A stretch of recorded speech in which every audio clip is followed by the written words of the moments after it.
Capítulo primero del libro quinto de Los Miserables de Víctor Hugo. Traducido por Nemesio Fernández Cuesta. Es del dominio público. Libro quinto. El descenso. Capítulo primero.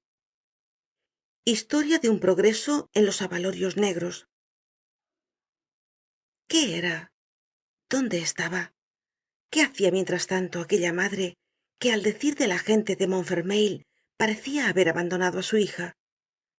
Después de dejar su pequeña Cosette á los Thénardier, prosiguió su camino y llegó á M, á orillas del M. Se recordará que esto era en 1818. Fantina había abandonado su país como unos 10 años antes. M, á orillas del M, había cambiado de aspecto. Mientras Fantina descendía lentamente de miseria en miseria, su pueblo natal había prosperado. Hacía como 2 años próximamente que se había realizado en él uno de esos hechos industriales que son los grandes acontecimientos de los pequeños países. Es este un detalle importante, y creemos útil desarrollarle, y aun casi podríamos decir subrayarle. De tiempo inmemorial, M, á orillas del M, tenía por industria especial la imitación del azabache inglés y de las cuentas de vidrio negras de Alemania. Semejante industria no había hecho más que vegetar á causa de la carestía de las primeras materias, la cual venía á redundar en perjuicio de la mano de obra.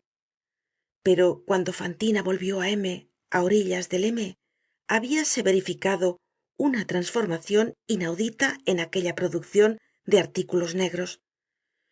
A fines de 1815, un hombre, un desconocido, había ido á establecerse al pueblo y concebido la idea de sustituir en aquella fabricación la goma laca á la resina, y para los brazaletes en particular los colgantes simplemente enlazados á los colgantes soldados.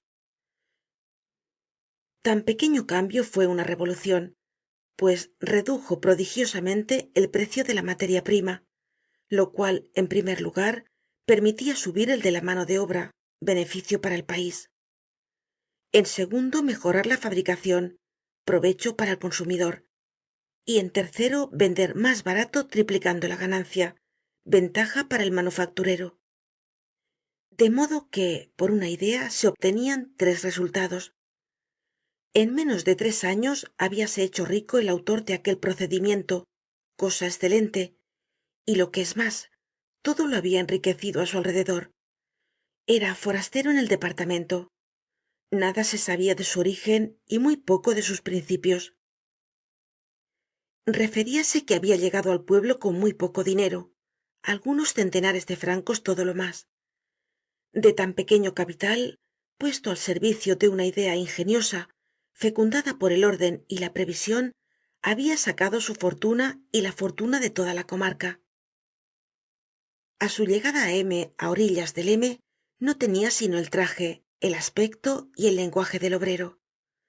A lo que parece, la tarde misma en que aquel personaje hacía oscuramente su entrada en el pequeño pueblo de M, á orillas del M, a la caída de una tarde de diciembre, llevando el morral á la espalda y el palo de espino en la mano, acababa de estallar un violento incendio en la casa municipal.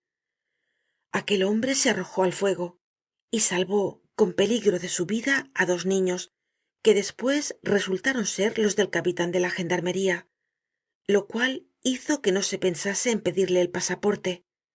Desde entonces se supo su nombre. Llamábase el tío Magdalena. Fin del capítulo primero del libro quinto. Capítulo segundo del libro quinto de Los Miserables de Víctor Hugo. El tío Magdalena. Era hombre como de 40 años, de aire distraído, pero bueno. Esto es todo lo que de él podía decirse. Gracias á los rápidos progresos de aquella industria que había restaurado tan admirablemente, M, á orillas del M, se había convertido en un considerable centro de negocios. España, que consume mucho abalorio negro, encargaba á aquel pueblo compras inmensas cada año. M, á orillas del M, por su comercio, hacía casi competencia á Londres y Berlín. Los beneficios del tío Magdalena eran tales que al segundo año pudo ya edificar una gran fábrica, en la cual había dos grandes talleres, uno para los hombres y otro para las mujeres. Allí podía presentarse todo el que tenía hambre, seguro de encontrar trabajo y pan. El tío Magdalena pedía á los hombres buena voluntad, á las mujeres costumbres puras, á todos probidad. Había dividido los talleres á fin de separar los sexos y que las mozas y las mujeres pudiesen estar tranquilas. En este punto era inflexible. Era lo único en que mostraba cierta intolerancia, y su severidad era tanto más fundada cuanto que siendo M á orillas del M pueblo de guarnición, abundaban las ocasiones de corrupción en él. Por lo demás, su llegada había sido un beneficio y su presencia como una providencia. Antes de llegar el tío Magdalena, todo decaía en el país. Desde entonces todo vivía la saludable vida del trabajo. Una fuerte circulación lo reanimaba y penetraba todo. La holganza y la miseria eran desconocidas. No había bolsillo tan escaso que no tuviese un poco de dinero, ni vivienda tan pobre que no contuviese un poco de alegría. El tío Magdalena ocupaba a todo el mundo. No exigía más que una sola cosa: ser hombre honrado, ser mujer honrada. Según hemos dicho, en medio de aquella actividad, de que era causa y eje, el tío Magdalena hacía su fortuna, pero, cosa no poco singular, en un hombre dedicado tan solo al comercio, no mostraba que fuera aquel su principal cuidado. Parecía que pensaba mucho en los demás y poco en sí mismo. En se le conocía una suma de 630.000 francos colocada en casa de Laffitte, pero antes de ahorrar estos 600.000 francos había gastado más de 1 millón para el pueblo y para los pobres. El hospital estaba mal dotado, había costeado 10 camas. M á orillas del M estaba dividida en la población alta y baja. La baja, donde Magdalena vivía, no tenía más que una escuela, que era un mal casucho que se caía á pedazos. Él construyó 2 escuelas, una para niñas y otra para niños. Pagaba de su bolsillo á los 2 maestros una gratificación doble del mezquino sueldo oficial, y habiéndose admirado alguno de esto, le respondió: los 2 primeros funcionarios del Estado son la nodriza y el maestro de escuela. Había fundado á sus expensas una sala de asilo, cosa hasta entonces desconocida en Francia, y una caja de socorros para los trabajadores viejos é impedidos. Como su fábrica era un centro, un nuevo barrio, en que había un buen número de familias indigentes que habían surgido rápidamente á su alrededor, estableció para ellas una botica gratuita. En los primeros tiempos, cuando se le vió empezar, las buenas almas decían: es un atrevido que quiere enriquecerse. Cuando le vieron enriquecer el país antes que enriquecerse a sí propio, las mismas buenas almas dijeron: es un ambicioso. Lo cual parecía tanto más probable cuanto que aquel hombre era religioso y aun practicaba la devocion con cierta regularidad, cosa muy bien vista en aquella época. Todos los domingos iba á oir misa rezada. El diputado del distrito, que por todas partes olfateaba competencias, no tardó mucho en inquietarse por aquella religión. Este diputado, que había sido miembro del cuerpo legislativo del imperio, participaba de las ideas religiosas de un padre del oratorio conocido con el nombre de Fouché, duque de Otranto, de quien era protegido y amigo. A puerta cerrada se reía lindamente de Dios. Pero cuando vió al rico manufacturero Magdalena ir á la misa rezada de las 7, vislumbró en él un candidato posible y resolvió superarle. Tomó un confesor jesuita y fué á misa mayor y á vísperas. En aquellos tiempos la ambición era literalmente una carrera al campanario. Los pobres, lo mismo que el rico, sacaron su provecho de aquel terror, porque el ilustre diputado costeó también 2 camas en el hospital, con lo cual se juntaron 12. Esto no obstante, en corrió la voz una mañana por el lugar de que, a propuesta del prefecto y en consideración á los servicios hechos al país, el tío Magdalena iba á ser nombrado por el rey alcalde de m, á orillas del m. Los que habían declarado ambicioso al recién llegado aprovecharon con trasporte la ocasión que todos los hombres desean de exclamar: vaya, no lo decia yo. Esta exclamación se repitió por todo m á orillas del m. La noticia tenía fundamento. 2 días después apareció el nombramiento en el monitor. A la mañana siguiente renunció el tío Magdalena. En aquel mismo año de los productos del nuevo procedimiento inventado por Magdalena figuraron en la exposición de la industria. A informe del jurado, el rey nombró al inventor caballero de la Legión de Honor. Nuevo rumor en la población. Vaya, era la cruz lo que quería. El tío Magdalena renunció a la cruz. Decididamente aquel hombre era un enigma, pero las buenas almas salieron del paso diciendo: por lo menos es una especie de aventurero. Como hemos visto, la comarca le debía mucho. Los pobres se lo debían todo. Era tan útil que no podía menos de estimársele, y tan afable que no se podía menos de amarle. Sus trabajadores en particular lo adoraban, y Magdalena admitía esta adoración con una especie de gravedad melancólica. Cuando fue reputado rico, las personas de buena sociedad le saludaron y en el lugar se le llamó el señor Magdalena. Sus trabajadores y los niños le llamaban como siempre el tío Magdalena, y era lo que más le agradaba. Las invitaciones llovían sobre él a medida que iba subiendo. La sociedad le llamaba. Los pequeños salones colgados de m á orillas del m, que no debe olvidarse, habían estado cerrados en los primeros tiempos al artesano, se abrieron de par en par al millonario. Hiciéronsele 1000 invitaciones, a todas se negó. Entonces las buenas almas no tuvieron obstáculo de exclamar: es un hombre ignorante y de baja educación. Bien se comprende por qué hace eso. No sabría conducirse entre personas decentes. Ni aun consta que sepa leer. Cuando se le vio ganar dinero, se dijo: es un negociante. Cuando se le vio derramar su ganancia, se dijo: es un ambicioso. Cuando se le vio desechar los honores, se dijo: es un aventurero. Cuando se le vio rechazar la sociedad, se dijo: es un bruto. En 5 años después de su llegada a m, á orillas del m, eran tan notables los servicios que había hecho al país y tan unánime el voto de toda la comarca, que el rey le nombró nuevamente alcalde de la ciudad. De nuevo renunció, pero el prefecto no admitió su renuncia. Rogáronle los notables, suplicóle el pueblo en plena calle, y la insistencia fue tan viva que al fin tuvo que aceptar. Echóse de ver que lo que más pareció determinarle fue un apóstrofe casi irritado de un viejo del pueblo, que desde el umbral de su puerta le gritó desembozadamente: un buen alcalde es útil. ¿Quién retrocede cuando se puede hacer un bien?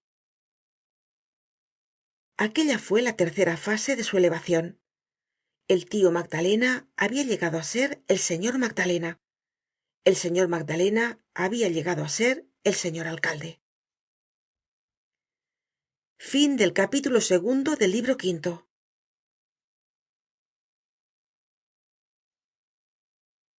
Capítulo 3 del libro quinto de los Miserables de Víctor Hugo. Cantidades depositadas en casa de Laffitte. Magdalena, por lo demás, continuó viviendo con la misma sencillez del primer día. Tenía los cabellos grises, la mirada grave, el aire cansado del obrero y el rostro pensativo de un filósofo. Ordinariamente llevaba sombrero de anchas alas y ancho gabán de paño grueso abotonado hasta la barba. Cumplía con las funciones de alcalde y fuera de ellas vivía solitario. Hablaba con pocos. huía los cumplimientos, saludaba de paso, se esquivaba pronto, se sonreía para ahorrarse de hablar y daba para ahorrarse de sonreir. Las mujeres decían de él: qué buen oso. Su distracción era pasear por el campo. Comía siempre solo, con un libro abierto delante de sí, en el cual leía. Tenía una pequeña y escogida biblioteca. Gustaba de los libros. Los libros son amigos fríos y seguros. A medida que con la riqueza adquiría desahogo de trabajo, parecía que se aprovechaba de él para cultivar su espíritu.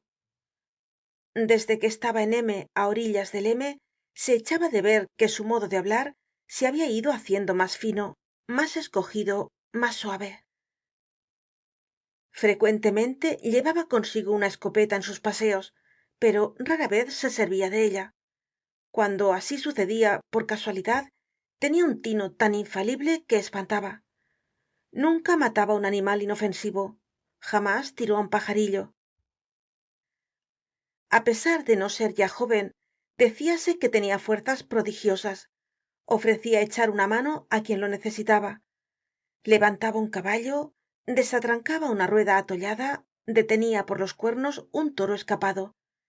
Llevaba siempre los bolsillos llenos de monedas menudas al salir de casa y vacíos al volver.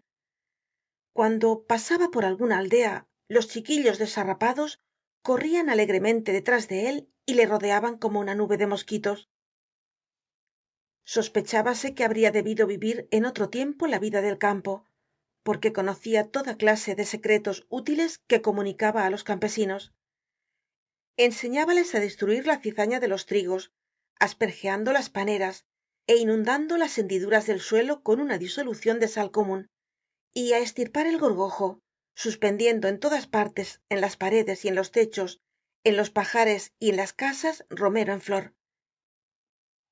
Tenia recetas para estirpar de un campo la neguilla, el tizon, la algarroba silvestre, la cola de zorro y demás plantas parásitas que consumen el trigo. Libraba una conejera de los ratones nada más que con el olor de un pequeño cerdo de berbería que ponia en ella. Viendo un dia á la gente del país muy ocupada en arrancar ortigas, miró aquel monton de plantas desarraigadas y ya secas, y dijo: están muertas. No obstante, serian provechosas si se supieran utilizar. Cuando la ortiga es nueva, su hoja es una escelente legumbre. Cuando es vieja, tiene filamentos y fibras como el cáñamo y el lino. La tela de ortiga seria tan buena como la tela de cáñamo. Picada la ortiga es buena para las aves. Molida es buena para los animales de cuernos. La semilla de ortiga mezclada con el forraje da lustre al pelo de los animales. Su raíz mezclada con sal produce un hermoso color amarillo. Por lo demás, es un excelente heno que se puede segar 2 veces. ¿Y qué necesita la ortiga? Un poco de tierra sin cuidado ni cultivo alguno. Únicamente la semilla se cae conforme va madurando y es difícil de recoger, pero no más. Con poco trabajo la ortiga seria útil. Se la desprecia y es dañina, entonces se la mata. ¿Cuántos hombres se asemejan á la ortiga? Después de una pausa añadió: amigos mios, acordaos de esto. No hay ni malas hierbas ni malos hombres. No hay sino malos cultivadores. Los niños le amaban además porque sabia hacer lindos juguetes con paja y nueces de coco. Cuando veia la puerta de una iglesia vestida de negro, entraba buscando en ella un entierro como otros buscan un bautizo. Por su gran bondad le atraian la viudez y la desgracia de los demás. Poníase entre los amigos afligidos, entre las familias enlutadas, entre los sacerdotes que gemían en derredor de un féretro. Parecia que daba gustoso por testo á sus pensamientos aquellas salmodias fúnebres, llenas de la vision del otro mundo. Con los ojos elevados al cielo, escuchaba con una especie de aspiracion hacia todos los misterios del infinito aquellas voces tristes que cantaban al borde del oscuro abismo de la muerte. Ejecutaba una multitud de acciones buenas, ocultándose como si fueran malas. Penetraba de oculto por las tardes en las casas y subía furtivamente las escaleras. Un pobre diablo, al volver á su chiribitil, veia que su puerta habia sido abierta, algunas veces forzada en su ausencia. El pobre hombre se alarmaba y pensaba: algun malhechor habrá entrado aquí. Entraba, y lo primero que veia era alguna moneda de oro olvidada sobre un mueble. El malhechor que habia entrado era el tio Magdalena. Era afable y triste. El pueblo decia: ese es un hombre rico que no tiene aire orgulloso, un hombre feliz que no tiene aire de contento. Pretendíase por algunos que era un personaje misterioso, y afirmaban que jamás entraba nadie en su cuarto, el cual era una verdadera celda de anacoreta, amueblada con relojes de arena alados y adornada de huesos en cruz y de calaveras. Repetíase tanto esto que algunas jóvenes elegantes y maliciosas de m á orillas del m fueron un día á su casa y le dijeron: señor alcalde, enseñadnos vuestro cuarto. Se cuenta que es una gruta. Se sonrió y las introdujo inmediatamente en aquella gruta, con lo cual quedaron bien castigadas por su curiosidad, pues era una habitacion adornada sencillamente, con muebles de anacardo bastante feos como todos los muebles de ese género, y tapizada de papel de 12 sueldos. Nada pudo chocarles allí como no fuesen dos candelabros de forma antigua que estaban sobre la chimenea y que parecían ser de plata, porque estaban contrastados. Observacion que demuestra bien el espíritu de los pueblos pequeños. No por esto se dejó de decir que nadie penetraba en su cuarto, el cual era una caverna de ermitaño, una cueva, un agujero, un sepulcro. Murmurábase que tenia sumas inmensas colocadas en casa de Laffitte, con la particularidad de que estaban siempre á su disposicion inmediata, de tal suerte, añadian, que el señor Magdalena podria llegar una mañana á casa de Laffitte, firmar un recibo y llevarse sus 2 ó 3 millones de francos en 10 minutos. En realidad, segun hemos dicho, estos 2 ó 3 millones se reducian á 630 ó 40 mil francos. Fin del capítulo 3 del libro quinto.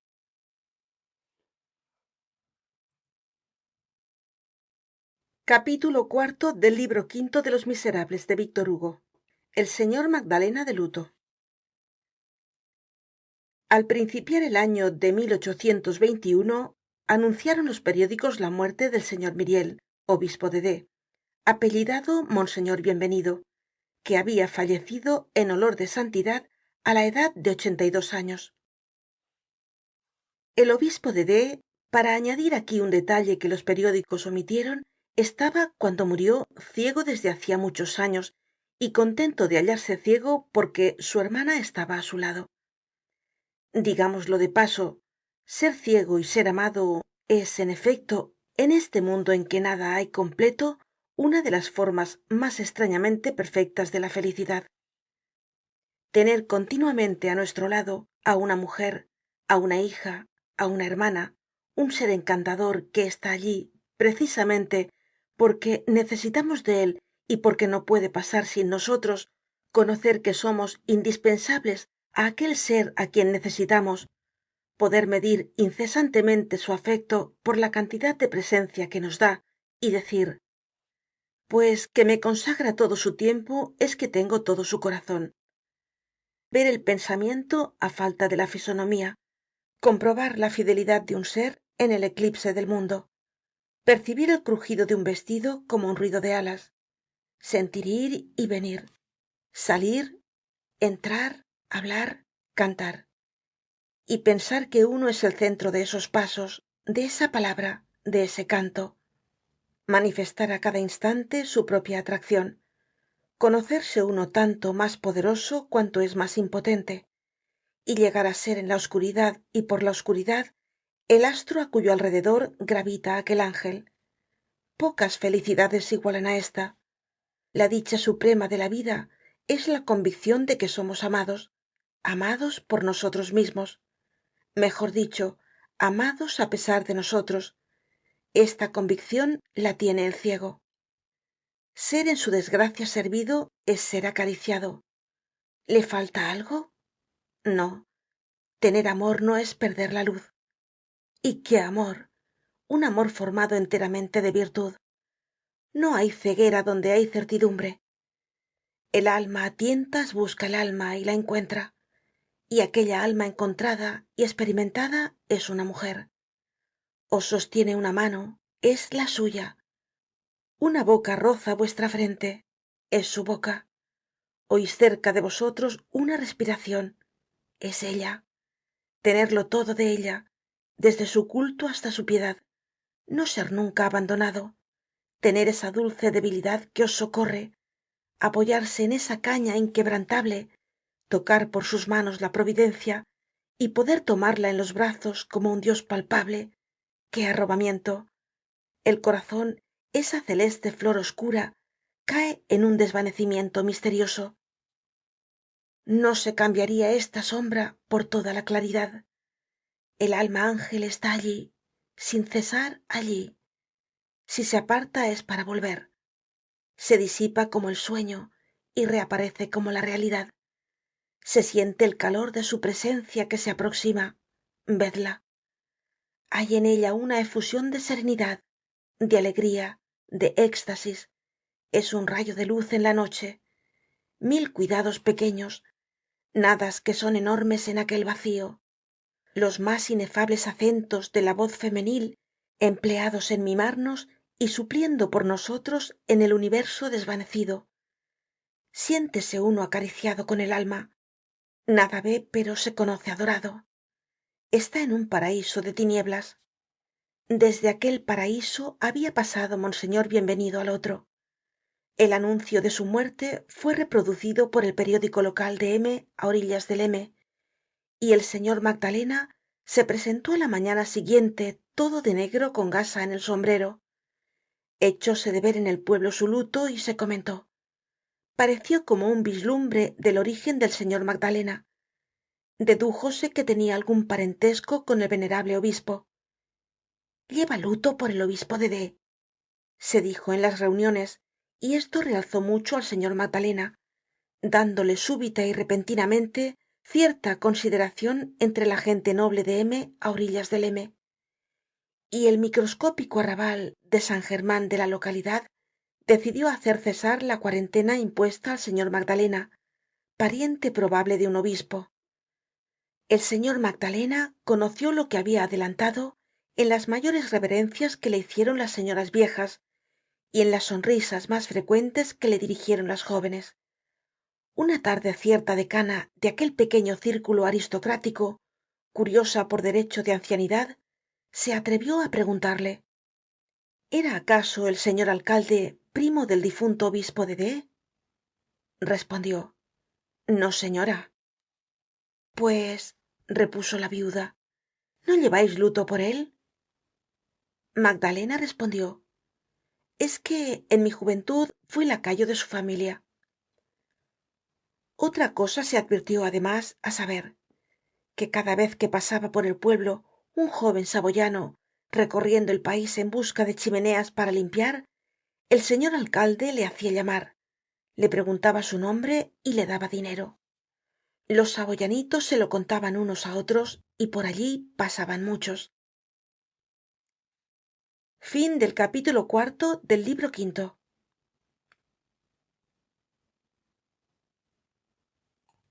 Capítulo 5 del libro 5 de Los Miserables de Víctor Hugo.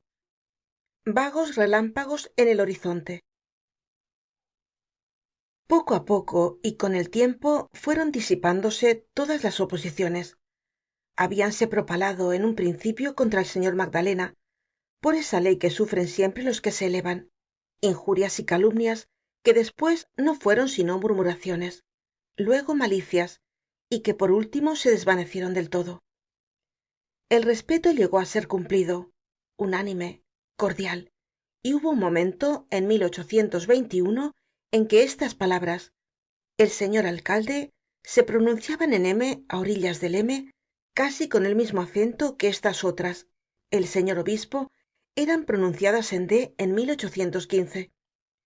íbase de 10 leguas á la redonda á consultar al señor Magdalena. Terminaba las diferencias, suspendía los pleitos y reconciliaba á los enemigos. Todos le tomaban por juez de sus derechos. Parecía como que tenía por alma el cetro de la ley natural. Aquello fue como un contagio de veneración que en 6 ó 7 años se extendió por todo el país. Un hombre solo en la poblacion y en el distrito se libró absolutamente de aquel contagio, é hiciera lo que hiciese el tio Magdalena, permanecia rebelde, como si una especie de instinto incorruptible é imperturbable le despertase é inquietase. Diríase que existe en efecto en ciertos hombres un verdadero instinto bestial, puro é íntegro como todo instinto, que crea la antipatía y la simpatía, que separa fatalmente unas naturalezas de otras, que no vacila, que no se turba ni se calla, ni se desmiente jamás. Claro en su oscuridad, infalible, imperioso, refractario á todos los consejos de la inteligencia y á todos los disolventes de la razón, y que de cualquiera manera que vengan los destinos, advierte secretamente al hombre perro que le posee la presencia del hombre gato, y al hombre zorro la presencia del hombre león. Muchas veces cuando el señor Magdalena pasaba por una calle tranquilo, afectuoso, rodeado de las bendiciones de todos, acontecia que un hombre de alta estatura, vestido con una levita gris oscura, armado de un grueso baston y cubierto con un sombrero de copa achatada, se volvia bruscamente á mirarle y le seguia con la vista hasta que desaparecia, cruzando los brazos, sacudiendo lentamente la cabeza y levantando los labios hasta la nariz, especie de gesto significativo que podia traducirse por: pero quién es este hombre? Estoy seguro de haberlo visto en alguna parte. De todos modos, á mí no me engaña. Este personaje, grave, con gravedad casi amenazadora, era de esos que por rápidamente que se los vea llaman la atencion del observador. Llamábase Javert y era de la policía. Desempeñaba en M, á orillas del M, las funciones penosas pero útiles de inspector. No sabia los antecedentes de Magdalena. Debia el puesto que ocupaba á la proteccion del señor Chabouillet, secretario del ministro de estado, conde anglés, entonces prefecto de policía en París. Y cuando llegó á M, á orillas del M, estaba ya hecha la fortuna del gran manufacturero, y el tio Magdalena se habia convertido en el señor Magdalena. Ciertos polizontes tienen una fisonomía particular que se complica con un aspecto de bajeza mezclado con cierto aire de autoridad. Javert tenia esta fisonomía menos la bajeza. Tenemos la conviccion de que si fueran las almas visibles á los ojos, se veria distintamente una cosa extraña, y es que cada uno de los individuos de la especie humana corresponde á alguna de las especies de la creacion animal. Entonces se podría conocer fácilmente la verdad, apenas entrevista por el pensador, de que desde la ostra hasta el águila, desde el puerco hasta el tigre, todos los animales están en el hombre, y cada uno de ellos está en un hombre, y aun en ocasiones muchos de ellos á la vez. Los animales no son sino las figuras de nuestras virtudes y de nuestros vicios, errantes delante de nuestros ojos, los fantasmas visibles de nuestras almas. Dios nos los pone de manifiesto para hacernos reflexionar, solo que como los animales no son más que sombras, Dios, ¿y para qué?, no les ha hecho educables en el sentido completo de la palabra. Por el contrario, á nuestras almas, siendo realidades y teniendo un fin que les es propio, les ha dado Dios inteligencia, es decir, les ha hecho susceptibles de educación. La educación social bien entendida puede sacar siempre de una alma, cualquiera que sea, toda la utilidad que contenga. Entiéndase cuanto decimos bajo el punto de vista concreto de la vida terrestre aparente, y sin prejuzgar la cuestión profunda de la personalidad anterior ó ulterior de los seres que no son el hombre. El yo visible no autoriza en manera alguna al pensador para negar el yo latente. Hecha esta salvedad, continuemos. Pues bien, si por un momento se admite con nosotros que en todo hombre hay una de las especies de animales de la creacion, nos será fácil decir quién era el inspector de policía Javert. Los aldeanos de Asturias creen que en cada camada de loba nace un perro, el cual es muerto por su madre, porque si no, tan pronto como llegara á hacerse grande, devoraría á sus demás hermanos. Dótese de un rostro humano á este perro hijo de loba y tendremos á Javert. Javert había nacido en una prision de una echadora de cartas cuyo marido estaba en presidio. Cuando hubo crecido, pensó que se hallaba fuera de la sociedad y se desesperó por no poder entrar en ella nunca. Advirtió que la sociedad mantiene irremisiblemente fuera de sí dos clases de hombres, los que la atacan y los que la guardan. No tenía eleccion sino entre una de estas dos clases. Al mismo tiempo sentía dentro de sí un cierto fondo de rigidez, de regularidad y de probidad, complicado con un inexplicable odio hacia esa raza de gitanos de que descendia. Entró pues en la policía y prosperó. A los 40 años era inspector. En su juventud había estado empleado en los presidios del mediodía. Antes de pasar adelante, expliquemos las palabras rostro humano que no ha mucho aplicamos á Javert. El rostro humano de Javert consistia en una nariz chata, con dos profundas ventanas hacia las cuales se estendian, campeando en sus dos carrillos, enormes patillas. Impresionaban desagradablemente la primera vez que se veian aquellas dos selvas y aquellas dos cavernas. Cuando Javert se reía, lo cual era raro y terrible, sus labios delgados se apartaban y dejaban ver no tan solo los dientes, sino también las encías, y alrededor de su nariz se formaba un pliegue abultado y feroz como sobre el hocico de una fiera carnívora. Javert, serio, era un perro de presa, cuando se reía era un tigre. Por lo demás, tenía poco cráneo, mucha mandíbula. Los cabellos le ocultaban la frente y le caían sobre las cejas. Tenía entre los ojos un ceño central, permanente como una estrella de cólera, la mirada oscura, la boca recogida y temible, el aire de mando feroz. Estaba compuesto este hombre de dos sentimientos muy sencillos y relativamente muy buenos, pero que él convertia casi en malos á fuerza de exagerarlos: el respeto á la autoridad y el odio á la rebelion. Javert envolvía en una especie de fe ciega y profunda á todo el que en el estado desempeñaba una funcion cualquiera, desde el primer ministro hasta el guarda rural. Cubría de desprecio, de aversion y de disgusto á todo el que una vez había pasado el límite legal del mal. Era absoluto y no admitia excepciones. Por una parte decia: el funcionario no puede engañarse, el magistrado nunca se equivoca. Por la otra decia: estos están irremediablemente perdidos, nada bueno puede esperarse de ellos. Era en un todo de la opinion de esos hombres estremados, que atribuyen á la ley humana el poder de hacer, o si se quiere de descubrir demonios, y que ponen una estigia en lo mas bajo de la sociedad.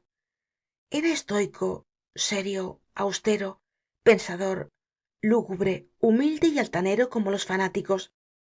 Toda su vida se compendiaba en estas dos palabras: velar y vigilar. Había introducido la línea recta en lo que hay más torcido en el mundo. Tenía la conciencia de su utilidad, la religión de sus funciones, y era espía como se puede ser sacerdote. Desgraciado del que caía en sus manos.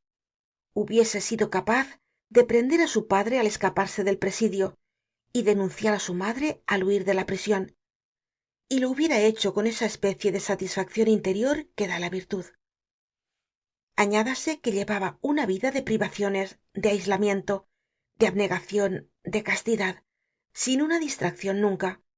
Era el deber implacable, la policía comprendida como los espartanos comprendian á Esparta, una vigilancia inexorable, una honradez feroz, un espía marmóreo, bruto injerto en vidocq.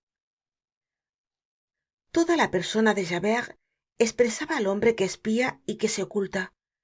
La escuela mística de José de Maistre, que en aquella época sazonaba con una alta cosmogonía los periódicos llamados ultras, hubiera dicho indudablemente que Javert era un símbolo. No se le veía la frente que desaparecía bajo el sombrero, no se le veían los ojos que se perdían bajo las cejas, no se le veía la barba que se introducía en la corbata, no se le veían las manos que quedaban entre las mangas, no se le veía el bastón porque le llevaba debajo de la levita.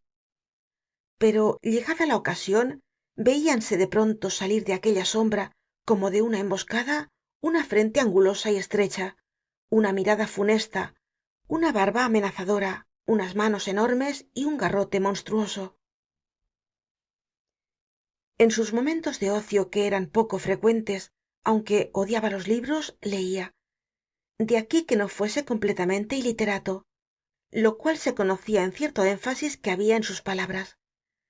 No tenía vicio alguno, ya lo hemos dicho. Cuando estaba contento de sí, se concedia un polvo de tabaco. Tal era el lazo que le unía a la humanidad. Sin trabajo se comprenderá que Javert era el espanto de toda esa clase que la estadística anual del Ministerio de Justicia designa bajo la casilla de personas sin oficio conocido. El nombre de Javert les ponía en huida con solo pronunciarlo. El rostro de Javert apareciendo les petrificaba. Tal era este hombre formidable. Javert era como un ojo siempre fijo sobre el señor Magdalena, ojo lleno de sospechas y conjeturas. El señor Magdalena llegó al fin á advertirlo, pero á lo que parece, semejante cosa significó muy poco para él. Ni una pregunta hizo á Javert, ni le buscaba ni le huía, y sufría sin aparentar conocerlo aquella mirada incómoda y casi pesada. Por algunas palabras sueltas escapadas á Javert, se adivinaba que había buscado secretamente, con esa curiosidad propia de la raza, en que entra tanto del instinto como de la voluntad, todas las huellas y antecedentes que el tío Magdalena había podido dejar en otras partes. Parecía saber, y á veces decía con palabras embozadas, que alguno había tomado determinados informes en cierto país sobre cierta familia que había desaparecido. Una vez le aconteció decir hablando consigo mismo: creo que le he cogido. Luego se quedó 3 días pensativo sin pronunciar palabra. Parecía que se había roto el hilo que había creído coger. Por lo demás, y este es un correctivo necesario al sentido demasiado absoluto que pudieran presentar ciertas palabras, nada puede haber verdaderamente infalible en una criatura humana, y es propio del instinto precisamente el poder ser confundido, descaminado y desorientado.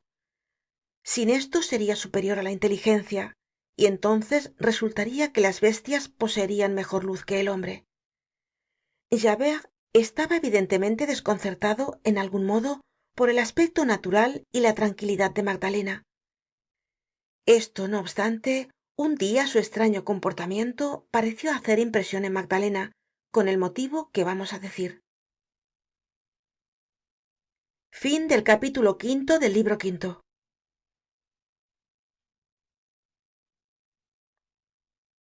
Capítulo 6 del libro 5 de Los Miserables de Víctor Hugo. El tío Fauchelevent. El señor Magdalena, pasando una mañana por una callejuela no empedrada de M a orillas del M, oyó ruido, y viendo un grupo a alguna distancia, acercóse a él.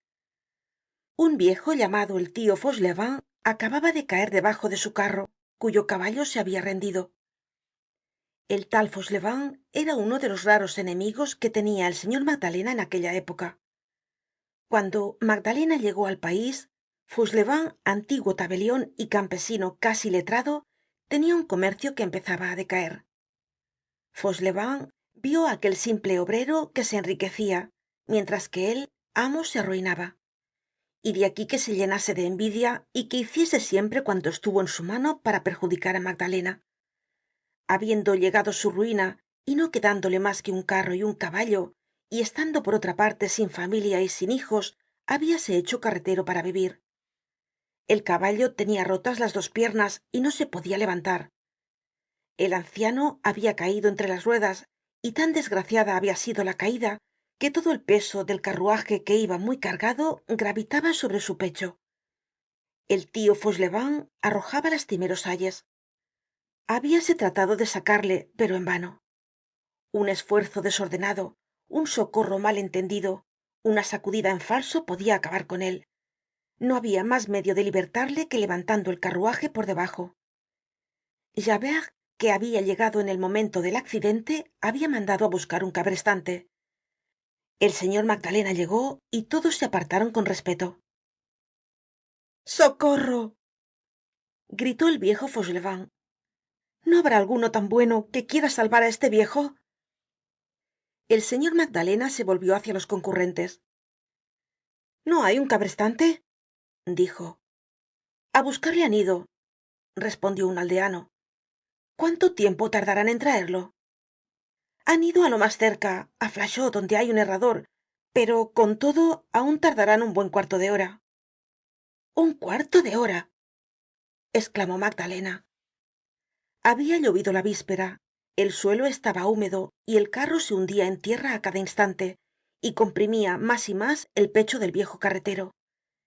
era evidente que antes de 5 minutos tendría las costillas rotas. es imposible aguardar un cuarto de hora, dijo Magdalena á los aldeanos que miraban. no hay mas remedio. pero entonces no será ya tiempo. no estáis viendo que el carro se hunde. gran dios. oid, repuso Magdalena. todavía queda debajo del carro bastante espacio para que un hombre pase y le levante con la espalda. medio minuto no mas y se sacará a ese pobre hombre. hay alguno que tenga puños y corazon? hay 5 luises de oro que ganar. nadie chistó en el grupo. 10 luises, dijo Magdalena. los asistentes bajaron los ojos. uno de ellos murmuró: muy fuerte habría que ser. se corre el peligro de quedar aplastado.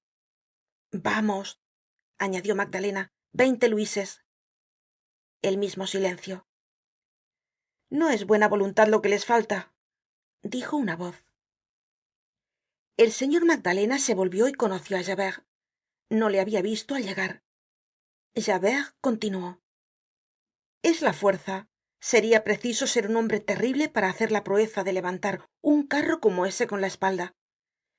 y mirando fijamente al señor Magdalena, continuó recalcando cada una de las palabras que pronunciaba. señor Magdalena, no he conocido mas que un hombre capaz de hacer lo que pedís. Magdalena se sobresaltó. Javert añadió con tono de indiferencia, pero sin apartar los ojos de los de Magdalena: era un forzado. ah, dijo Magdalena. del presidio de tolon. Magdalena se puso pálido. mientras tanto el carro se iba hundiendo lentamente. el tio fauchelevent gritaba y aullaba: que me ahogo, se me rompen las costillas, una cabrilla, cualquier cosa. ah. Magdalena miró á su alrededor.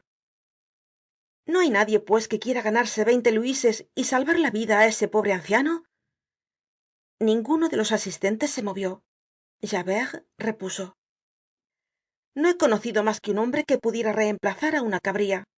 era un forzado. ah, que me aplasta, gritó el viejo. Magdalena levantó la cabeza, encontró los ojos de halcón de Javert siempre fijos sobre él, vió á los aldeanos y se sonrió tristemente. en seguida, sin decir una palabra, se puso de rodillas, y antes que la multitud hubiese podido arrojar un grito, estaba debajo del carro. hubo un momento espantoso de expectacion y de silencio. vióse á Magdalena pegado á tierra bajo aquel peso espantoso probar 2 veces en vano á juntar los codos con las rodillas. gritábanle: tio Magdalena, salid de ahí. el mismo viejo fauchelevent le dijo: señor Magdalena, marchaos, no hay mas remedio que morir. ya lo veis, dejadme, vais á ser aplastado también. Magdalena no respondió. los concurrentes vacilaban. las ruedas habían seguido hundiéndose y era ya casi imposible que Magdalena saliese de debajo del carro. de pronto se vió conmoverse la enorme masa.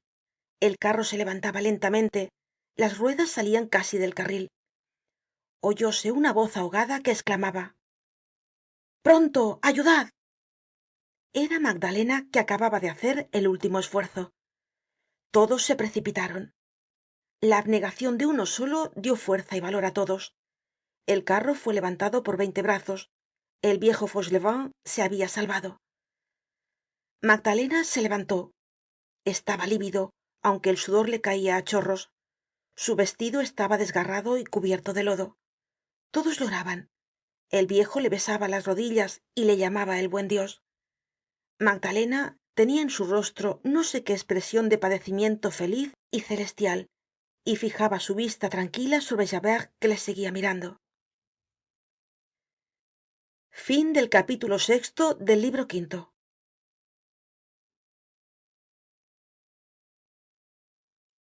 Capítulo séptimo del libro quinto de Los Miserables de Víctor Hugo.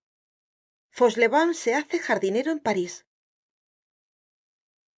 Fauchelevent se había dislocado la rótula en la caída. El tío Magdalena le hizo llevar a una enfermería que había establecido para sus trabajadores en el edificio mismo de su fábrica, y que estaba asistida por 2 hermanas de la caridad.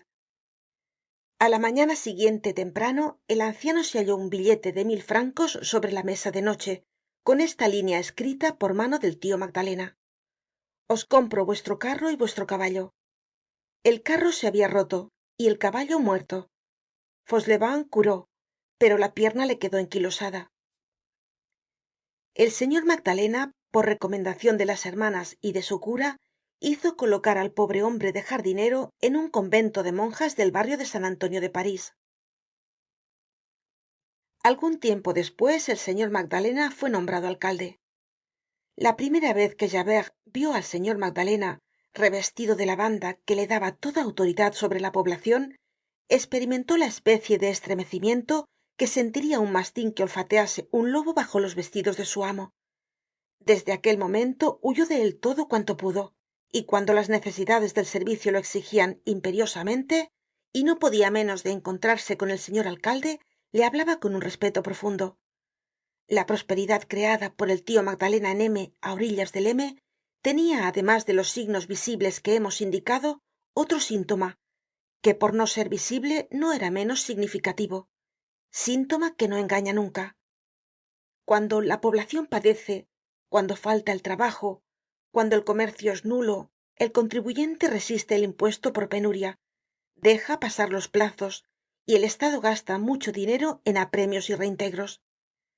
Cuando el trabajo abunda, cuando el país es feliz y rico, el impuesto se paga cómodamente y cuesta poco al estado.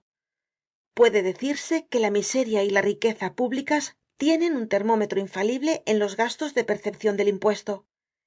En 7 años los gastos de percepcion del impuesto habian bajado las 3/4 partes en el distrito de M, á orillas del M, lo cual era causa de que se citase frecuentemente este distrito entre todos por M. de Villèle, entonces ministro de Hacienda. Tal era la situacion del país cuando volvió á él Fantina. Nadie se acordaba de ella, pero afortunadamente la puerta de la fábrica del señor Magdalena era como un rostro amigo. Se presentó y fue admitida en el obrador de las mujeres. Era el oficio enteramente nuevo para Fantina, y no podia estar muy esperta en él, por lo tanto sacaba poca cosa como producto de su jornal, pero al fin aquello le bastaba, el problema estaba resuelto, ganaba su vida. Del libro quinto.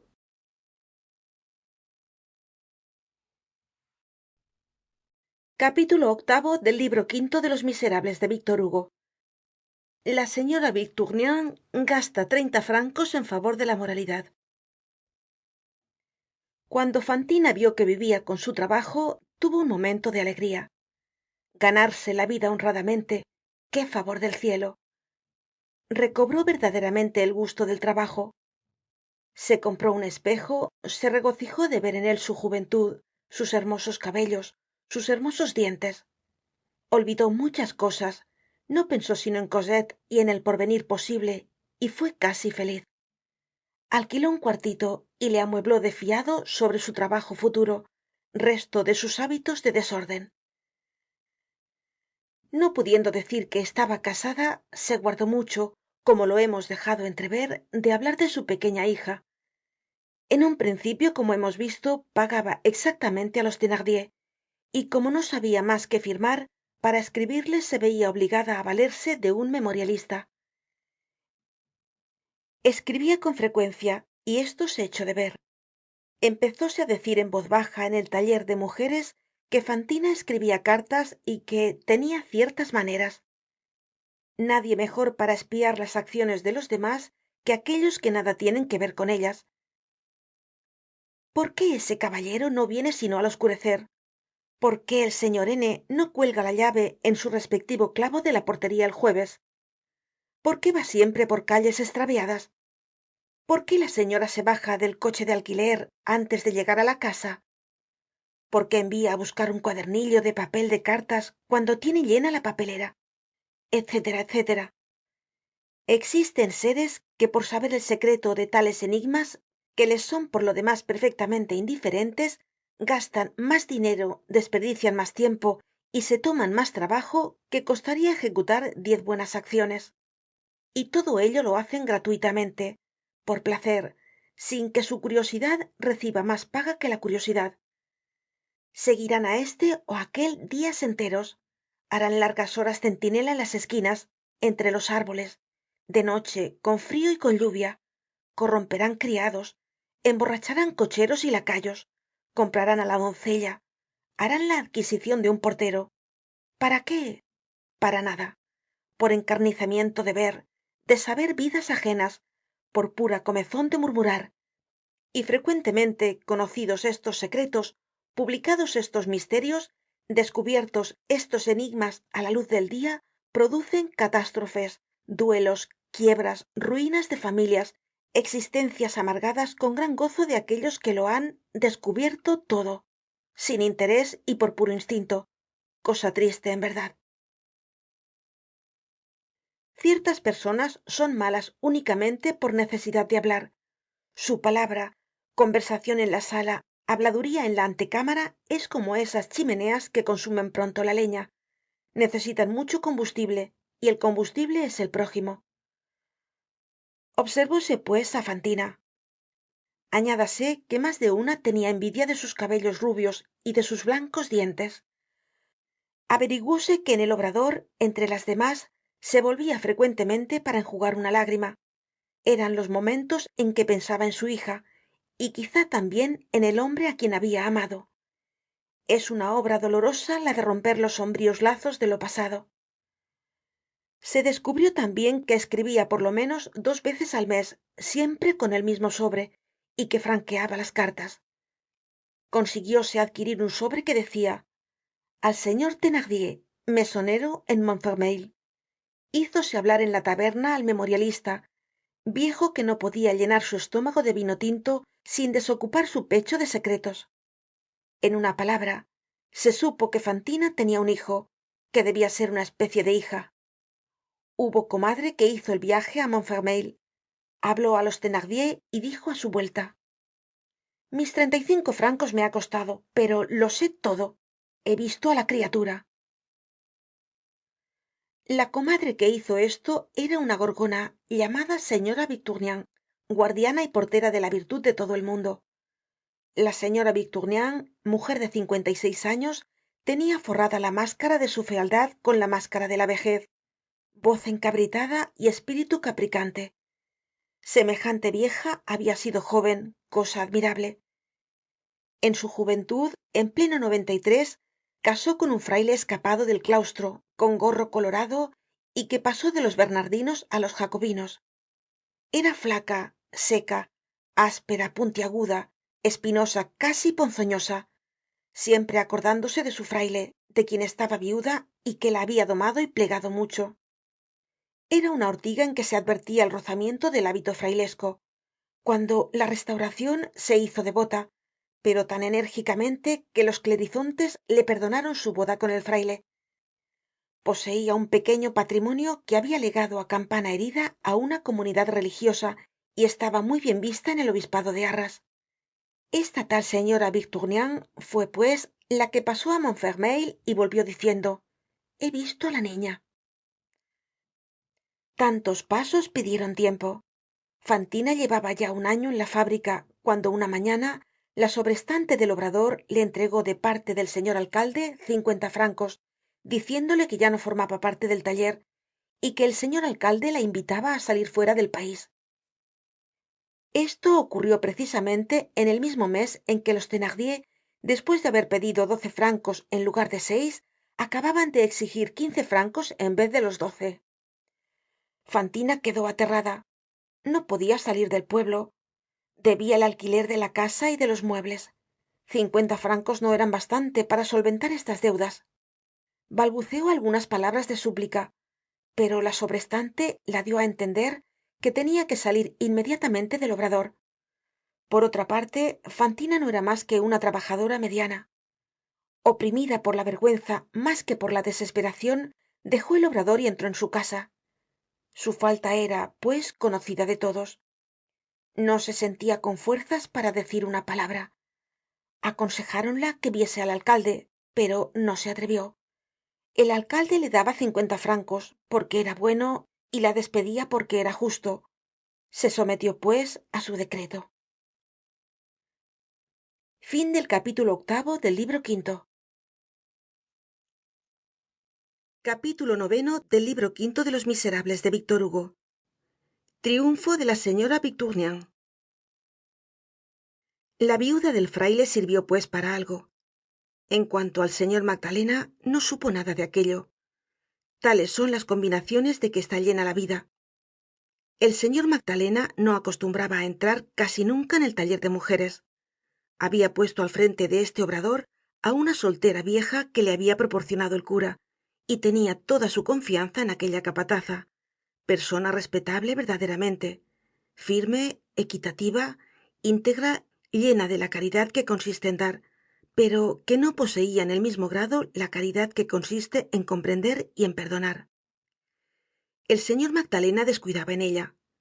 Los mejores hombres se ven obligados ordinariamente a delegar su autoridad, en uso de la cual y con la convicción de que obraba bien, la capataza instruyó el proceso, juzgó, condenó y ejecutó a Fantina.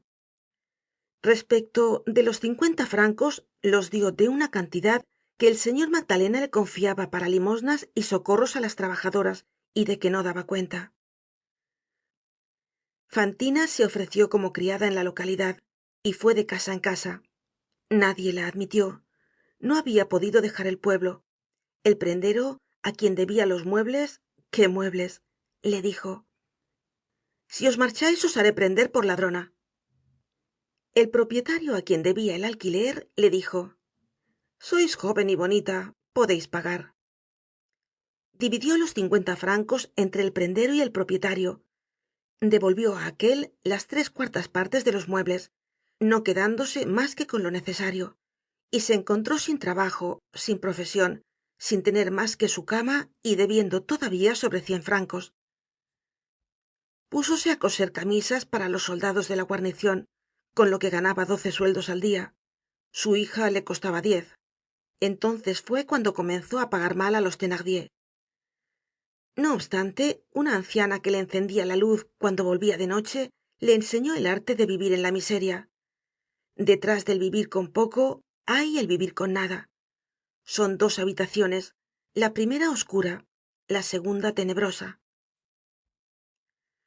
Fantina aprendió cómo se vive completamente sin fuego en el invierno, cómo se renuncia al pájaro que comía un maravedí de alpiste todos los días, cómo se hace de la saya una manta y de la manta saya, cómo se ahorra la vela tomando la comida a la luz de la ventana de enfrente.